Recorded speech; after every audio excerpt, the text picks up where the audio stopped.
বলছি কি, তারপর কি হলো বর্দি? কি আবার হবে? গালে জুতোটি পরলো, উপহাস করলো, আমাদের প্রসাদ দিল, আমরা প্রসাদটা নিলাম আর চলে এলাম। Stupid, absolutely stupid.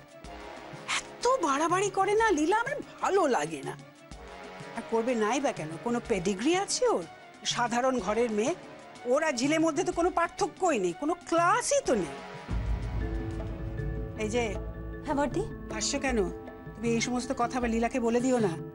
না না বর্দি, আমার এইসব দোষ একদম নেই। ও বর্দি, তারপরে কি হলো গো?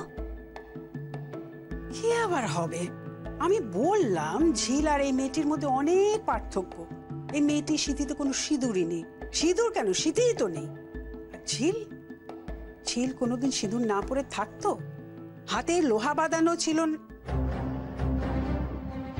লোহা বাঁধানো ছিল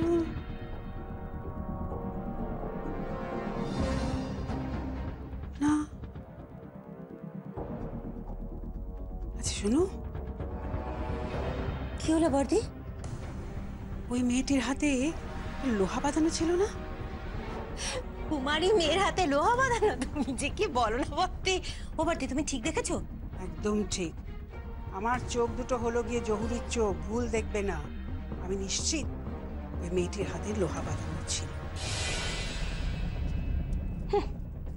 জহুরি না সাপিনীর চোখ, যেদিকে তাকাবে উজাড় করে দেবে। এই যে শোনো, আমি একটু বেরোচ্ছি। কোথায় যাচ্ছ বর্দি? কোথায় যাচ্ছ তুমি এখন? তমসার বাড়ি। তমসার বাড়ি? কি যে বলো না বর্দি, হুট করে যেও না। কোথায় কি বলে বসবে তোমাকে?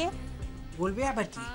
বলতে দিলে তো আমি ওর বা হাতটা খপ করে চেপে ধরবো আর দেখবো লোহা বাঁধানো আছে কি না।